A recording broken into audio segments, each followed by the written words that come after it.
Welcome to the American Mandate. I'm Camden. I'm Grady. So, if you wanted to give the left more ammunition and the right is saying that they're a cult and saying that they have Supreme Leader Donald Trump over them, well, here's an extra mag for you. Report from AF Post, among others from the president, but here's basically what the president said.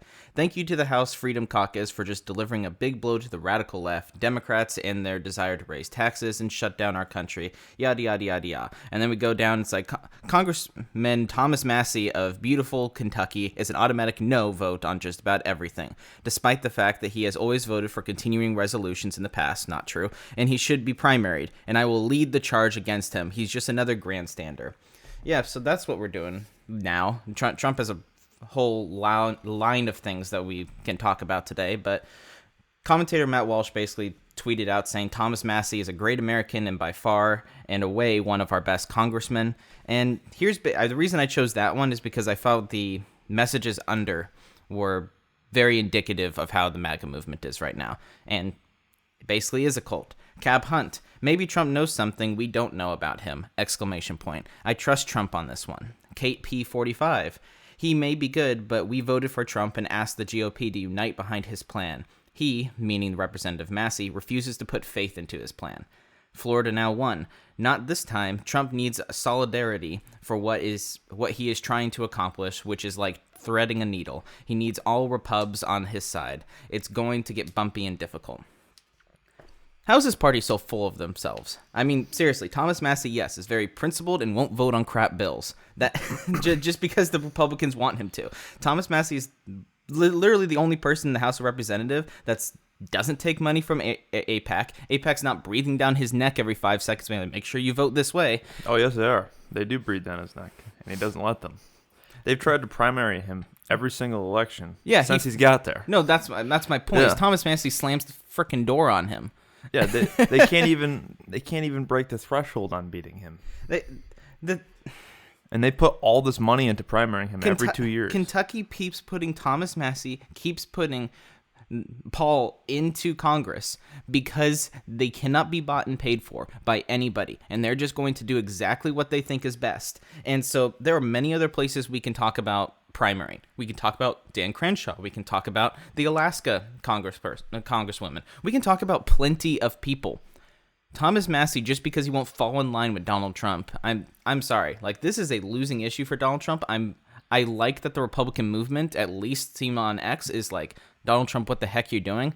But the story is going to be the MAGA cult members who are just going to fall in line and be clearly like, this Donald shows Trump is that the these best. people are literally bots, or they will listen to anything he says and take it without a grain of salt. Donald Trump is the supreme commander, and we must follow in line and step. But it is nice seeing. I'd say 75% of Twitter saying, "What are you doing?" Thomas Massie is a principled person.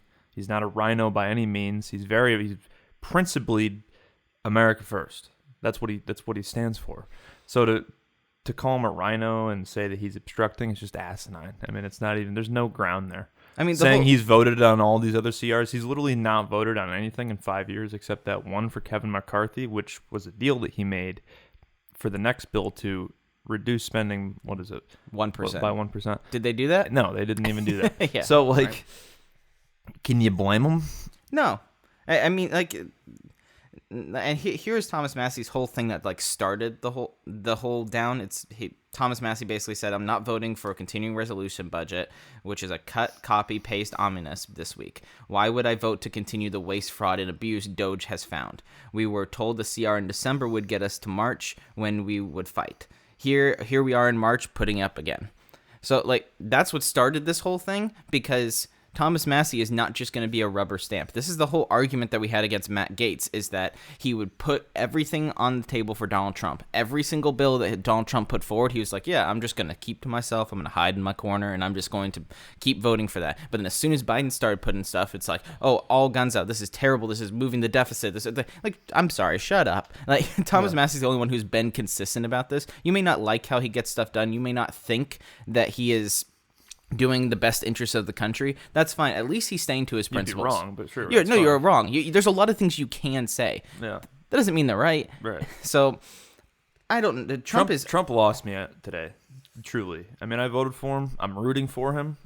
But any ground he had with me has just evaporated. I'm still glad we have him over Kamala, but then actually I don't. But the thing is we're getting we started with the IVF thing like a week and a half ago, which I was already pissed about, and then this tariff thing. We're like, seriously, we're going after every single country all at once. I gave him the benefit of the doubt on that, and it sounds like I'm wrong. I didn't. I was like, we're going after every single country. Seriously, that's what we're doing. And then Canada's doing stupid things and trying to be like, oh yeah, we're going to cut power. I don't know how true this is, but I heard that he made a statement today saying, "I don't rule out a recession this year." It's like, a recession? We've been in a recession, but you're saying it's going to get worse? Like the benefit of the doubt is, I thought we put you in here to reverse this shit.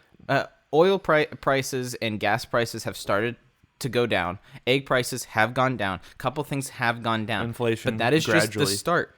Yeah. The tariffs are the tariffs will negate that in a week. The thing is that like people think tariffs are just going to immediately impact everything. It's a slow burn, and then it's going to slap us right across the face. Yeah. And we're going against the EU. Canada is not backing down. Credit where credit is due. Immigration, A+. In terms of locking down the border. That was sort of the border, but the deportation. We're picking the weird battles. We're doing one student, which I was no, I agree with that, but that's got nothing to do with the Mexico issue I'm talking about. No, yeah, I'm just talking his border lockdown. Like, no, fantastic on that. Historical, like no, that was amazing. Great. But his economic policy, wow, it is bad, man. It is just. I don't get the vision. Like the thing is that we can fight longer than all these other countries, but Canada can last 4 years with Donald Trump. Canada has the economic to last 4 years, and then a Democrat president's going to come in because why? Donald Trump failed on the economy. The whole reason we invited him in. We got him into office because of the economy and because of the border. Those were the two things. Yep. And so if he did the border, but now we're worried about Americans' pockets. Right. So it's insane. How is he gonna? This bill has nothing to do with Doge tax cuts. It has no legitimate cut spending. No, we're just spending more money. It's just kicking the can down the road. Like I 100% get like you need more money, you need space to be able to do the things you want to do, right? But we're just making it worse for Americans. We're just raising the deficit even more. It's like, dude, we're going to war with every single country, and then like now I'm understanding the left as being like, well, we're not doing anything against Russia. Like, okay, it's like you have a credit card that's almost maxed out. It's like, oh my god, what are we gonna do? I can't pay it off. Okay, let's raise the limit. Okay, great, but let's also spend a fuck ton more and not pay it off at all. Any person who would talk to financial advisor talking about credit cards is like, okay, raise the limit, but if you cannot be responsible and use the limit just to pay down the debt and give you space, then all that's going to do is make more. I'm just going to make more debt. Right. I have more room to spend now. I'm going to keep spending. My cap was at $6 trillion, but now we moved it to $8 trillion. Sweet, I got $2 trillion to spend. Not like, hey, now you have breathing room. Pay off the dumb $6 trillion down there. It's government shutdown up our future. Is looming, and it might be better than the bill. I'd say. The Republican. Here's what's so funny: is Republicans and Democrats are essentially the same party, and people do not realize it. They just are heads of their. So like one side's more okay with abortion, the other side's not. One side's more pro-gun, one's the other one. That's just who they're voting for with their constituents. Yeah. That's it. Like you kidding me? We went 4 years, and the Republicans are like, yeah, let's have a shutdown, you know? And the Democrats are like, no, we can't have a shutdown. This is awful. This is terrible. It flips. And second it flips, now the Democrats are like, let's have a shutdown. Let's shut down the government and blame the Republicans. The Republicans are like, oh, now the Democrats want to shut down, but now we're trying to save it. It's like, you're unprincipled pieces of garbage. Yeah. I'm trying so hard not to swear. Like there's just so many cases here where I just want to say F you to every single Republican. I want to say F you to Donald Trump because he's not doing what he needs to do. We're 6 weeks in, and this was his worst day. He had some bad days. The Epstein day. Epstein horrible optics. This is worse than that. No, but still, because you know what? You could at least blame that kind of on Pam Bondi and be like, it kind of seems like it's a little bit out of Trump's purview. This is a direct statement from Donald Trump on his social media site, saying that Thomas Massie needs to be primaried for not voting for a shitty bill. But you can blame all the files on him because if you remember, absolutely, I'm just saying rhetorically, like Oh, no, this is worse. This is worse because it's legitimately his statement. But we can talk about the files because Mike Pompeo, told him, oh, you can't release these files back in his last term, and Donald Trump listened to him. Yeah, and then he said on Joe Rogan podcast last year, oh, yeah, it's time. We're going to release him. And then Pam Body's like, absolutely, we're going to release him. And he literally signed an order to release him. Where's the missing JFK files? Where's the Epstein files? Where is the MLK files? I saw something today that Kash Patel is setting up a direct line to the president, basically bypassing Pam Bondi, because he has to basically go through her to get to ask Trump something for whatever reason. Well, yeah, it's chain of command. That makes sense. And he's completely bypassing, and people are speculating that he's seeing her as kind of obstructionist at the moment, but I don't know how true that is. All I'm saying is I didn't trust Pam Bondi when she came in. I was nervous with her, but I was like, okay, whatever. Maybe her views changed. We talked about her in the last term, how we were a little bit worried about it, but take it Republicans didn't say anything beforehand, and so I was like, oh well. But now, I don't know. I think there's too many conspiracy theories. There's too many things with the deep state. I don't care. Just do the job that we hired you to do. You're the only person where the entire country. The longer they hang on to these files, the more people are going to think that he's implicated. Donald Trump is the only person in America where every single person is allowed to vote for that person. And so we voted him in, like 2 million more than Kamala Harris. Do the damn job we asked you to do, which is fix the economy, which is fix us on the world stage, end these endless wars, fix the border, which he's done. So I'll give him that credit. This term is and transparency. We haven't gotten it. Like they keep saying, this is the most transparent government in United States history. That's a load of crap. I think it is because all the other ones were even worse. There were, but here's this the thing. one is selectively transparent. The other ones just weren't transparent. But that's what I would say is worse because at least we knew the government was working against us. Yeah. At least we knew when Bush was standing on that frayer and being like, the war has ended, and it wasn't ending. Yeah. Like I still laugh about that piece because it's just showing American politics at its just like idiocy. But now, I miss Bush. He was funny. Yeah, no, I did. But like now watch this drive. I mean, like it's to the point. Like I mean, like this is a bad week. This is a bad 4 week. It's a Monday, dude. This is a bad start to a week. I mean, like the U.S. Also had a oil tanker, the Stena Immaculate, that just became in flames after the UK after a collision. And the United States believes that foul play is not out. So this is coming to us from gcaptain.com and. Off the East Yorkshire coast, a grave incident is unfolding where the U.S.-flagged oil tanker MV Stena Immaculate, loaded with jet fuel, a ship designated critical to U.S. national security in the Department of Transportation's Tanker Security Program (TSP), was struck while anchored by the Portuguese-flagged countership MV Solon.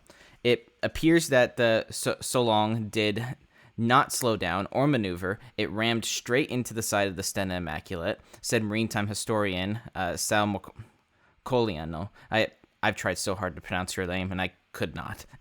But he basically said in a video analyzing the ship tracks. The U.S. Sun article also added that the Immaculate was carrying 220,000 barrels of jet fuel in 16 segregated cargo tanks when it was struck, so if the oil's not burned off by fire, it will stay there. I do think it's funny the ship that ran into the tanker is literally called the So Long. But here's my couple points on it. Point 1, Security Transportation Sean Duffy needs to figure this out because, I mean, Mayor Pete, we had terrible things during his term. This is by far the most disastrous Secretary of Transportation era that we've had. I mean, the amount of plane crashes is way more than what happened under Mayor Pete, and we're 6 weeks in. That's not exactly true. It's being more reported now than ever. It's being more reported, yes. And that first one cannot be blamed on him at all. That's ridiculous. This is why I'm making this point, is that we blamed everything on the previous Secretary of Transportation when anything happened, because you blame what happens during your term. I agree. That was like 3 days in, dude. You can't, come on. No, I'm not. Yes, I get that. But you take credit for what is in your term. And so under Sean Duffy, American people don't care it's 3 days into a term. American people be like, oh, look at all of this. That's what I'm trying to get at, is that this looks bad for Sean Duffy if he does not get this figured out. That's my whole point. And like East Palestine was the main thing that hurt Mayor Pete. And so if this is 6 weeks in, if he does not get it figured out by the end of the year, this department, this is just going to be just continuum awful for this administration. Point 2. After a NATO ally basically refused to refuel one of our subs, I'm flip-flopping on the issue, and we need to leave NATO. And on that, I brought this up before the pod, but I want to say it on the pod. Mm-hmm. People don't want to hear this. They really don't. But it's in humanity's best interest for Russia and America to enter a treaty and have good relations. I agree. We need to leave NATO behind. No, Europe I agree. is no longer supportive of the West, mostly, with the exception of maybe like Italy and Poland. But for the most part, they are not Western idealist countries anymore. No. And Russia is a nuclear superpower that we want to get along with. Nobody should be like, this isn't the Soviet Union, man. We're not in the Cold War. We can't be sitting here like, where we need to fight Russia. It's like, dude, you want to die? Like, no, everyone's going to push back on that and be like, oh, you're going with the enemy. No, we're trying to stop nuclear war. Yeah. Like, there are 3 superpowers on this earth. There are 3. It is China, it is Russia, both of them? Like, and it is United States of America. United States of America can fight off everybody, except when nuclear war happens, everyone loses, everybody dies. Right. So, like, we need to have good relations with Russia. And this is what I was saying before the podcast, because I thought it would be funny. We should leave NATO, and we should go, but before, we should go to Ukraine and say, okay, you peace deal with Russia, and in the peace deal, you become part of NATO, Ukraine. And then we're going to go over to Russia and be like, hey, we're letting Ukraine go into NATO, but we're going to leave it at the same time. Yeah. Exactly. Do that, because NATO does nothing for us except bring us into war. NATO's whole point is to prevent war. And if you cannot prevent war, if the UK is consistently wanting to push us into war, I'm not going to be a part of it. That would be a good move by Trump, actually, because it is funny, but if you think about it, the only reason Russia doesn't want them in NATO is because we are the ones that supply NATO with all this equipment, all this money. So if it were to come down to it, be like, Trump could even be like, yeah, we're playing like a sacrificial thing. We're giving Ukraine what it wants, and we're backing off. That's my point. Like, of course, Russia's not going to love it because it's like, oh, now it's all of Europe versus us, but it's already like that. UK is already like I'm going to put troops into Ukraine. But now the most powerful nation of the West would no longer be a factor. No, and essentially we create 4 superpowers in the world. We have the EU, Ukraine, whatever, who wants to be a part of that NATO superpower. We have the United States, we have Russia, and we have China. Yep. And then we have decent relations with EU, we have good relations with Russia, and then we can focus on China, which China's a whole different issue, as we're like, yeah, let's take the semiconductors, which is good for us, and then we're with Japan boxing them into a corner. So that's a whole nother story. Hurry up with that thing, because I've heard reports that by 2027, Russia's going to take back Taiwan. You mean China? Sorry, China. Yeah. My bad.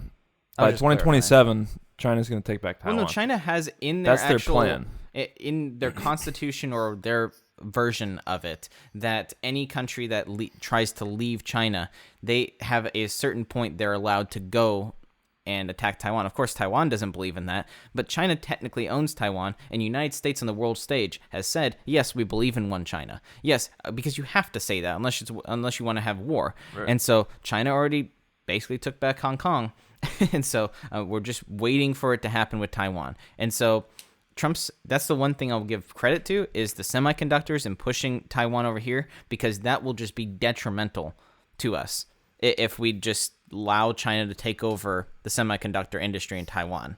That'd be not good. Good at all. No, it's not for us. But I guess third point I do want to get to is the White House has, as I said previously, the White House has said that they're not ruling out foul play.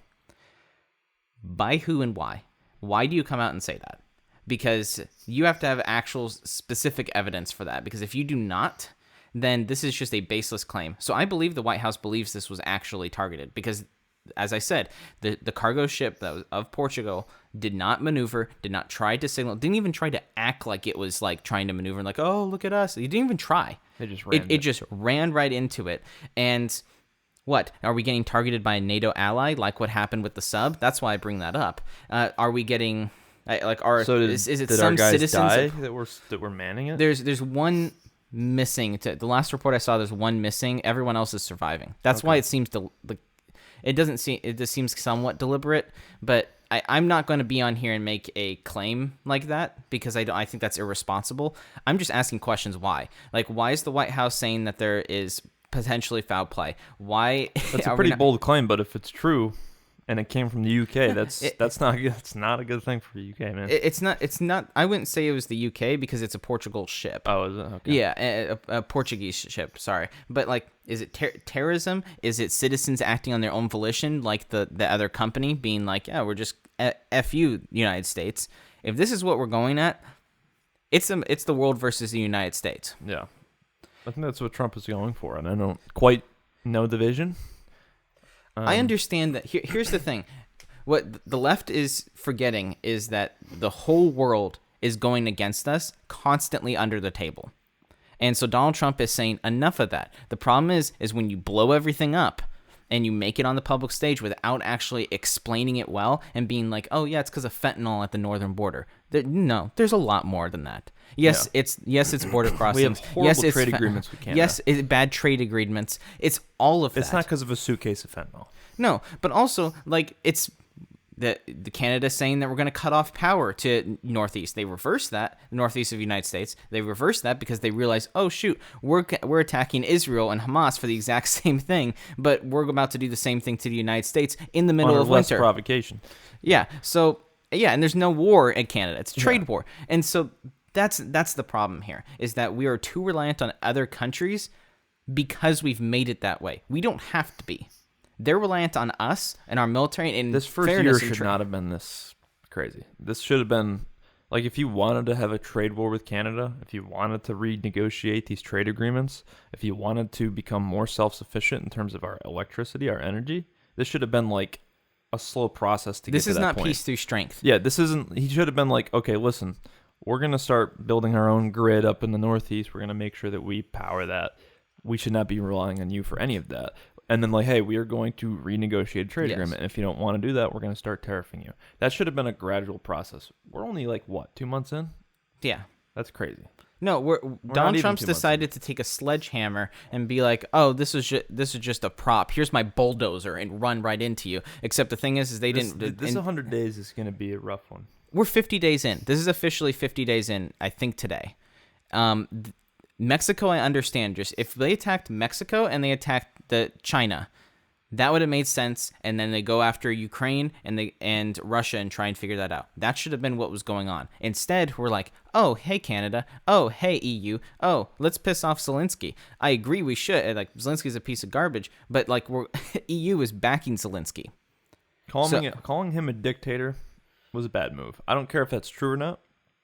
I think it was a terrible optic move. If you're saying, oh, I can't say anything bad about Putin because we're negotiating, but then you say all this shit about Zelensky, it's like, come on, dude, read the room. Like, we know why he said, because he's like, I agree completely. Can do it. I actually do think he's holding on to this war because he wants to stay in power. People can disagree with me, but that's my belief. There hasn't been elections in 2 years. It's not a thing to disagree about. Zelensky is a wartime president who is holding on to power and is deciding, to make this deal, I need all my territory back pre-2014. Which isn't going to happen. Because I want to be this great president. He wants to prolong it. Yeah, it ain't going to happen. He's already on Time Magazine. He's already seen as the greatest president in the history of the world and mankind. Yeah. There's never been a president as great as Zelensky. All hail Zelensky. I'm sorry. You can kick your sorry butt out of the United States. Yeah. Like we talk about AIPAC all the time. Think about how many people are paid off by Ukraine when we literally put the Ukrainian flag in Congress. It's a very corrupt country. Always has been. Yeah. I guess we can get to something that I think to defend Donald Trump, since it's just been an attack on Donald Trump the whole time. The one thing I find is interesting. This comes to us from The Independent. The U.S. was added to a watch list of countries with faltering civic freedoms after a global watchdog group raised alarm bells over recent actions taken by President Donald Trump and his administration. Civicus, a nonprofit organization that serves as an advocate for democracy, added the U.S. to the list on Monday. It's the first watch list of the year. We get basically added. We joined Democratic Republic of the Congo, Pakistan, Chile, Slovakia, and 37 other countries, as our views have now narrowed civic freedoms, apparently. This is an unparalleled attack on the rule of law in the United States, not seen since the days of McCarthyism in the 20th century. Mandeep Tiwana, the interim co-secretary general of the Civicus, said in a release. I don't even know what that means, but good for you, you get a title. Restrictive executive orders, unjustifiably institutional cutbacks, and intimidation tactics through threatening pronouncements by senior officials in the administration are creating an atmosphere to chill democratic dissent, a cherished American ideal. You know, Gray, there's a reason we leave all these organizations. We leave the WHO. We're done. We need to be done with NATO. We need to be done with the UN. We're the only country in the world that has freedom. No. Do you want to go to the UK where you're a surveillance state and you can't do anything? You can't hold up a sign that's saying like, oh, let's not kill babies near an abortion clinic, or you're getting arrested, or you can't even silent pray in front of an abortion clinic outside the gate. You get arrested, you get fined. Or no, you must be talking about Germany, how great Germany is. You know, if you post a meme online that's a little risque, oh, well, guess what? You're getting hit with a $4,000 fine. Oh, let's talk about the Middle East, right? You know, they're so great about freedom. You know, like throwing gays off buildings, women, you have to be covered, and you can't drive, you can't learn. So let's talk about the freedoms there. No, Canada. Canada actually is ahead of us in this whole thing, saying that Canada has more freedom, right? Because you had the freedom to unalive yourself. Yeah. Great job, Civicus. Like, why am I making a big deal about this? Because it's like just a pointless report. It shows how the world thinks about us. The world thinks that as soon as we are so intertwined in the world that as soon as we decide that we're not going to be a part of it, and we're going to be like, you guys need to figure out yourself because you're not the West, you're not our supporters, you don't help us, you don't care about America's well-being, the world turns on us and it's like, oh, your freedoms had narrowed, your viewpoint has narrowed, like you might be throwing off civic freedoms. It's like, we're the only country in the world that says you have the right to life, liberty, and the pursuit of happiness. You have the right to protect yourself with arms. You have the freedom of speech. No other country in the world has freedom of speech, no matter what Canada, the UK, or Germany tells you. No other country has freedom of speech. And it's insane to me that these organizations get put on a pedestal about saying like, oh, look, the United States is all this and all terrible. You can piss off. So I will. That's what I will defend on Donald Trump, is that like they're saying. Are they criticizing the Columbia University thing? Is that what they're mad about? They're mad about that too. They're mad about basically a ton of random crap. They're basically saying that we're going Donald Trump's policies of like not putting grants. It's basically, I think the Zelensky thing is what really took it off, because like we're not wanting to put money anymore into Ukraine. Yeah. You know what's really funny about this is that Civicus is made in South Africa. That's where that company initiated, because you know South Africa known for its human rights. Right. So like please tell me like how we are such a terrible country that are like, and again, like there's like 5 scales. There's completely open, there's narrowed, and then it goes down to really bad. And we're in narrowed now. And so it's not like they're putting us all the way at the end, being like Pakistan, being dramatic. The reason I'm being so facetious is because they're putting countries like Canada above us. And that just says what the world thinks about the world. They think about United States on the world stage. Didn't they like debank a bunch of truck drivers up there? Oh yeah, they basically said the truck drivers were going against the government and protesting, and they're like, oh sweet, let's freeze your bank accounts. Right. So go fuck yourself, Canada. Fuck yourself, genuinely, like literally. 100% genuinely, but Civicus has to put somebody on the open category, and they have to make it piss off United States citizens. But this is what's interesting, is that this does not piss off the left. Why? Because they're not patriotic. No, and like when I am going to sit here and I'm going to critique Donald J. Trump every single day that he does something really stupid, as we've done today. But when he is attacked for unjustifiably on the world stage, like with the Zelensky meeting, I'm going to call everyone out. Why? Because I care about American interests, and no other country gets to talk about American interests. No other country gets to speak into us and say about crap. I think the only time I laughed about when other countries were making a joke was when Queen Elizabeth II said like, well, the American experiment was fun, you should vote for me for president, just as a joke. And back then I was like, that's funny. But the problem is a lot of Americans actually did vote for Queen Elizabeth II during that election of Trump versus Clinton. And it's just realizing, like, I would really be curious to see an actual national poll of how low our patriotism is today. Because I would guess low 30s. Like, there are very few people. I mean, if we're seriously thinking about primarying Thomas Massie, get out of here. Yeah. This is where we're at. But no, let's continue the honeymoon phase with Donald Trump and be like, oh, I'm doing a Tesla ad in front of the White House. He thinks it's still going. I think his speech was the finale of that, and he should have kind of saw that. He should have saw that this grace period of like just adoration for his win somehow bled all the way up till his State of the Union.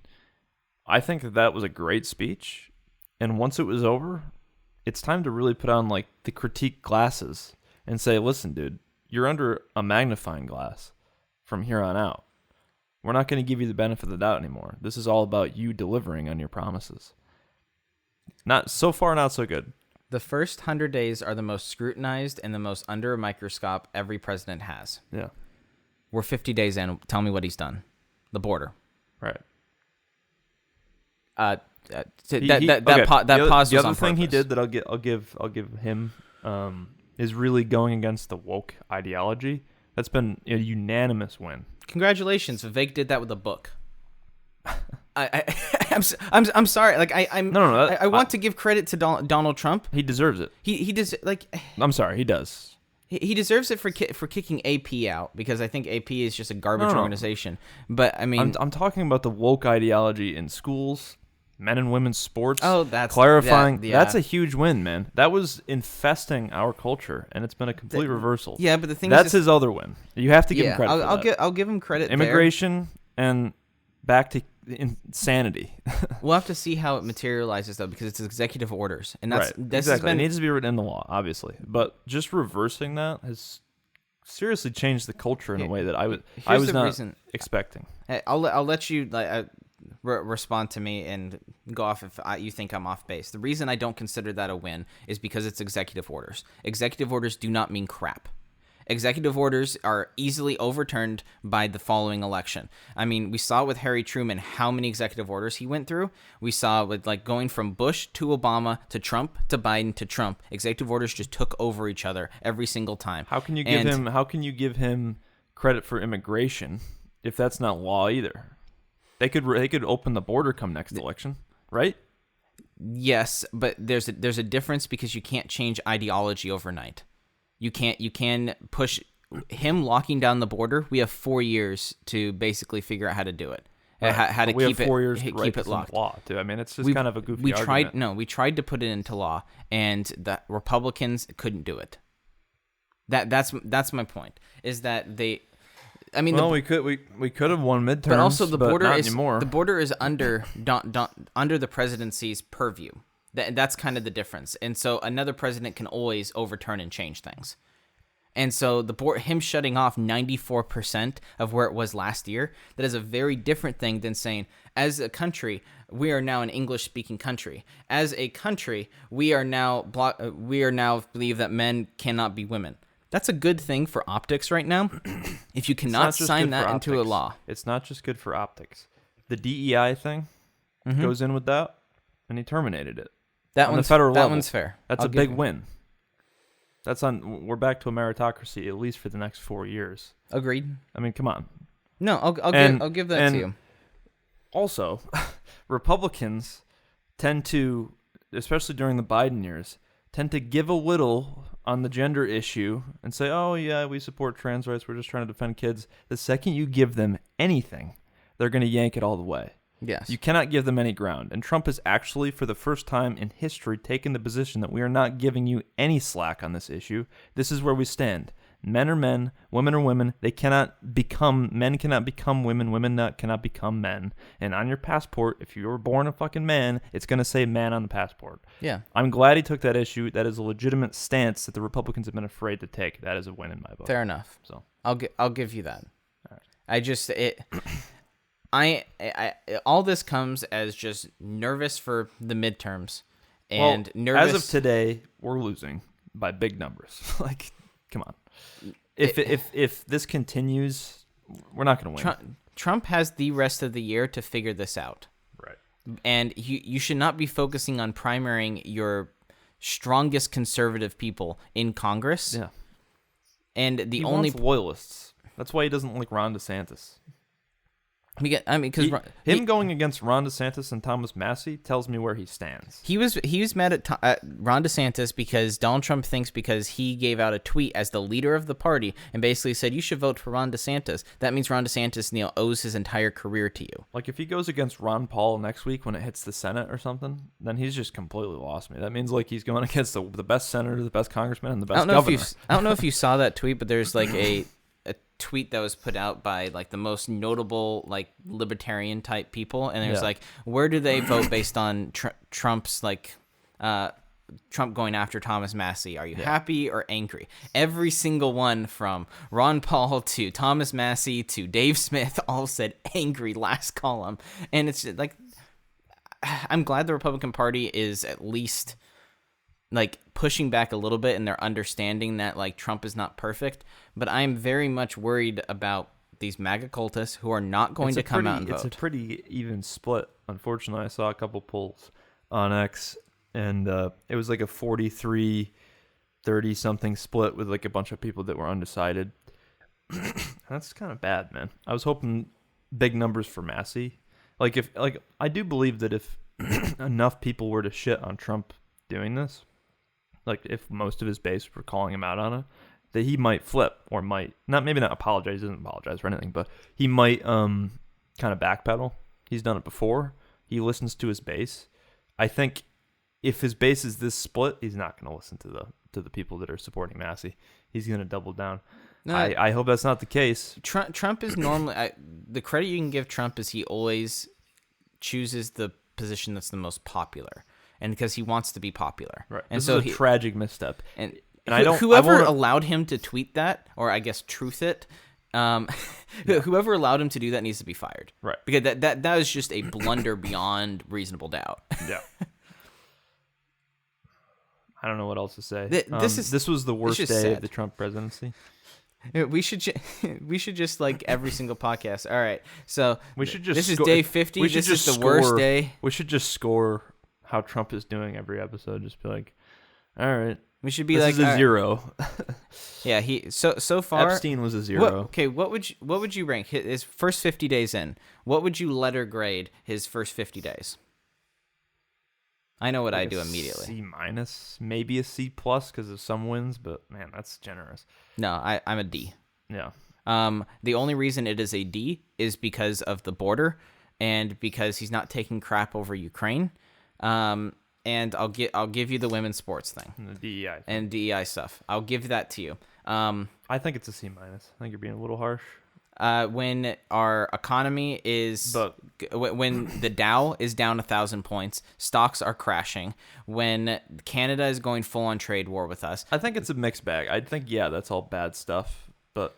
No, we're ranking the first 50 days. I'm not calling this presidency an absolute failure. Well, yeah, we're barely in it. We're barely in it. I'm calling this first 50 days. Do you think a year from now, regardless of how this year goes, do you think the economy will be better?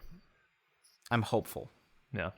Because Donald Trump is not somebody that he will choose the most popular position. He wants legacy. He wants to be. That's why he picked Vance, is so he can continue the movement, and he's going to try to give it to Vance. He needs to. The thing is for Trump to be able to do that, the first 2 years need to be transformative. The third year needs to be like, oh, this is a good economy. Oh, the countries are actually listening to us. Oh, our country actually feels good and American citizens feel good. So then the next year and a half, the fourth year in the last 6 months of year 3 is propping up Vance. Yeah. You can't do that if we're just. Maybe that's the plan. Maybe it's get all the shitty stuff out of the way first 6 months, and then. Later. That might be. You might be right about that. Like that's the only thing I can think of is like that this whole tariff war thing. He's like, let's just get it out of the way. Let's bum rush the first 6 months. I didn't think about that till now. Let's just do all the nasty shit, all the trade wars, all the renegotiations of trade deals. You know, all these stupid CR bills that nobody's gonna like that we want to get through. Just get it all out now. Year 1 is horrible, but then year 2, 3, 4 are great. Maybe That's the only way I can see this working. That's the only way I can see it working. That's his vision. It's just, and maybe that's us giving too much credit to Trump. Probably. We'll have to see, because see, with the entire party against him in his first term, he accomplished a lot. Yeah. But his fiscal responsibility was one of the worst in American history. Yeah. Truly. COVID is the thing that made me almost vote for Joe Biden in 2020, and made me vote for Mark Kelly in 2020. Yeah. And boy, is Mark Kelly's vote just been something that just creeps in the corner, and just been like, man, I can't believe I did that. But you think he's gonna run, Mark Kelly? He's positioning himself. I think that's the whole reason he went to Ukraine. Did you know that Obama was grooming him to be the replacement for Biden? He wanted him to run. Yeah, because Mark Kelly votes 93% with the Democratic Party, if not more. Yeah. So it makes total sense. So I don't know. Take it. We're 50 days in. I'm being overly critical because I'm ticked. Yeah. And that's obvious. I'm still ticked about IVF.